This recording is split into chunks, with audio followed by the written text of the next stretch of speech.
Dr. Lisa Wiedeman, what an honor it is to welcome you back to Boundless Body Radio. Thanks so much, Casey, for having me on again. I am, so passionate to just keep continuing to spread the word of so much success that, through my almost 14 and a half years now of eating a carnivore diet, I and coaching through most of that, can just see the build up that this has been going through because of so many successes of people really relieving themselves of serious health issues and, dropping weight, getting metabolically healthy, because that's really what it's all about, is getting metabolically healthy. And we want to try to prevent strokes, Alzheimer's, cancer, diabetes, you name it. It's really important that we pay attention, because we're not told that we're committing slow suicide when we eat all that toxic poison. It's the sugars, the grains, the seed oils, the processed foods are just so incredibly addictive and so incredibly damaging over a period of time, because that's the big problem with this. With drugs, heroin, alcohol, you have a pretty immediate penalty when you overdo it, and you have a risk of killing somebody, dying, overdosing, all that. But with this whole sugar, carb, garbage food, standard American diet, I like to call the standard atrocious diet, the SAD, there's really no forewarning.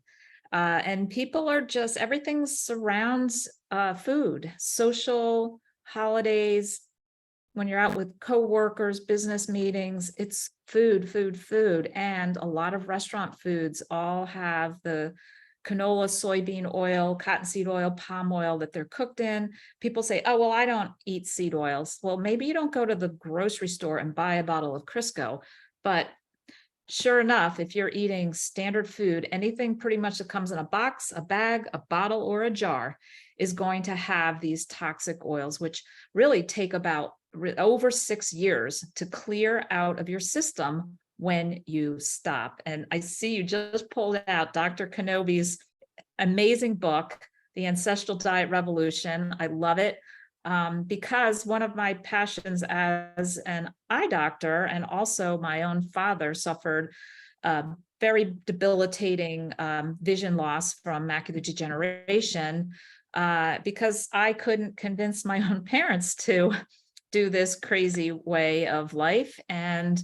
nobody wants to believe me that you have to stop eating mayonnaise and salad dressing and not getting, fried calamari at the restaurant, because it's all so incredibly toxic. It stores in your body.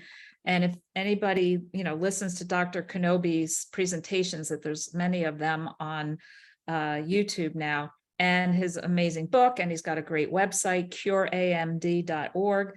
It's all for him trying to devote his time and knowledge to spread it, that people understand that he's 1000% convinced it is from seed oils. That's the thing in the last 100 years that has so exponentially increased, that has been causing really the downfall of our population.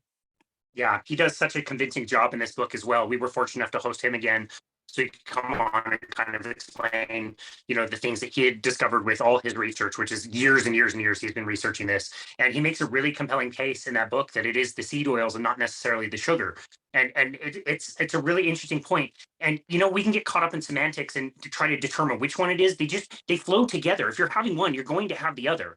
And I was just talking to a sugar addiction specialist not long ago, Tia Reed, who came on our show, and I said, okay, here's the deal. If you tell me cocaine and heroin are addictive, I don't really have a problem, because at this stage of my life, I don't have a guide. You know what I mean? I don't know where to find it. It's probably around somewhere, but I can't really get it. If you tell me sugar is addictive, there's a huge problem, because I can find it everywhere at every store. Yesterday at the park at 10:30 in the morning, a food truck pulls up and parks and starts setting up donut kebabs.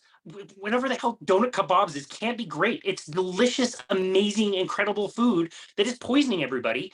And you can find it. It's everywhere. It's crazy. Yeah. And that's why I find that I know a few people who have really resolved themselves of drug addiction, cigarette addiction, alcohol addiction, and a bulimic heavy food addiction. And they said by far the other three were so simple compared to the food addiction. And it's really because there's triggers everywhere. I mean, you walk into a grocery store before you get two steps into the very first door that opens up, from floor to ceiling, there's, the jalapeno kettle chips, the crispiest you'll ever have, and then the other thing is the bakery's got a whole display wafting the aroma of the baked goods. And it's like you don't have a fighting chance at this point when you're an addict, so it's really difficult. And that's why I'm very strongly in favor of having groups and having community, because it's so not easy to do this by yourself, because your friends and family, they're all like laughing and enjoying the food and just having fun. And, it's not until you potentially get into your 50s, 60s, 70s, where it really has now struck you.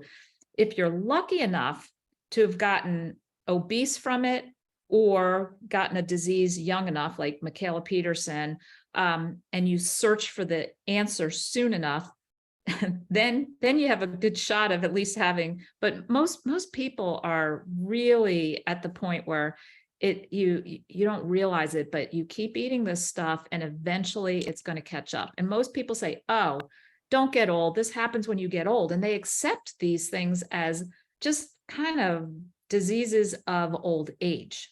And I say, no, I'm going to be hiking a mountain when I'm 70. Like, this is not appropriate. Arthritis is from inflammation. And we could say, so I do listen to his whole presentation about how he mainly has pinpointed it to seed oils and not specifically necessarily the sugar. But like you said, a lot of times it goes hand in hand. It's the churros and the cookies. It's like, it's fat and sugar, right? And that's the combination of salt, fat, and sugar makes things so incredibly addictive. Aside from the fact that they have addiction specialists on staff at these food companies to purposely do this, it's really kind of crazy. But I think that sugar itself is inflammatory and addictive. And whether it's the seed oils actually causing the cellular damage, which there's some real powerful graphics that you could look at and watch and see that when these seed oils get into the wall of our cellular membrane and disrupt it and inflame it, and the fact that they stay there for so long, it's got a half-life of like I don't know, 2 or 3 years. I forget now. I keep hearing different numbers. 660 days or something. Yeah, and basically 6 years down the road, if you stop eating it today, 6 years, you pretty much have a pretty good shot of having most of it cleared out. But yeah, it's crazy.